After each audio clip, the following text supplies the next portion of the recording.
যদি তুমি সেটা বুঝে থাকো। কাজে আসুন মাহে রমজান থেকে আমরা শিক্ষা নেব যে 11টি মাস যেন আমরা এই রমজান অনুযায়ী যেমন আজকে নামাজ পড়ি, জামাতের সাথে নামাজ পড়ি, মিথ্যা কথা বলি না, অন্যায় করি না, খারাপ কাজ করি না, বাকি 11 মাস কি সেটা করবো না? বাকি 11 মাস সেটা আমরা করবো না। আর যদি দেখা যায় যে রমজান শেষ, 30 রমজান শেষ, ঈদুল ফিতরের দিনে আমরা কি করলাম, যা শিখেছিলাম, যা অর্জন করেছিলাম ঈদুল ফিতরের দিনই তা কি করে দিলাম, ধ্বংস করে দিলাম, তাহলে কোনো লাভ হবে না। কাজে আসুন রমজান থেকে আমরা শিক্ষা নিতে চাই যে আগামী দিনগুলো, আগামী 11টি মাস রমজানের যে সুরত ছিল আমাদের, এই সুরতের যেন থাকে আমাদের, রমজানের সুরত যেন ভেঙে না যায়, রমজান তাকওয়া থেকে যেন সরে না যায়।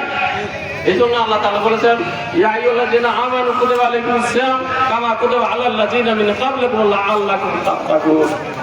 যেন তোমার মধ্যে কি হয়, সিয়ামের দ্বারা তাকওয়া অর্জিত হয়, খোদা ভীতি তৈরি হয়। দিনে যেমন আমরা পানাহার করি না, কার ভয়ে করি না? আল্লাহর ভয়ে করি না। আল্লাহ তাআলা আমাদের সামনে ইফতার আপনাদের সকলের কাছে পৌঁছে গেছে। আল্লাহ তাআলা এই মুহূর্তে ফেরেশতাদেরকে বলেন যে হে ফেরেশতারা, আমার এই বান্দারা সামনে তাদের খানা আছে, পানির বোতল আছে, তারা কেন খাচ্ছে না?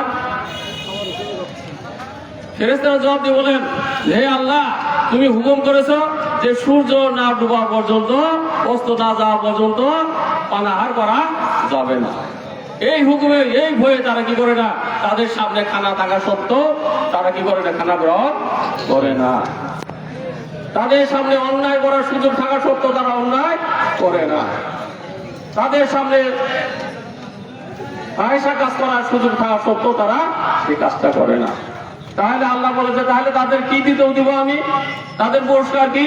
আল্লাহ তাআলা বলেন আসসামু লি ওয়া আজিবিহি, যে যারা সোম সাধন করলো, সিয়াম সাধনা করলো, রোজা রাখলো, তাদের জন্য আমি নিজেই এক বদলা, আমি নিজেই তাদেরকে নিজের হাতে তাদেরকে আমি পুরস্কৃত করবো। আমি এখন দেখেন আল্লাহ তাআলা যদি নিজের হাতে আমাদের পুরস্কৃত করেন, এর চেয়ে মর্যাদার কিছু আছে?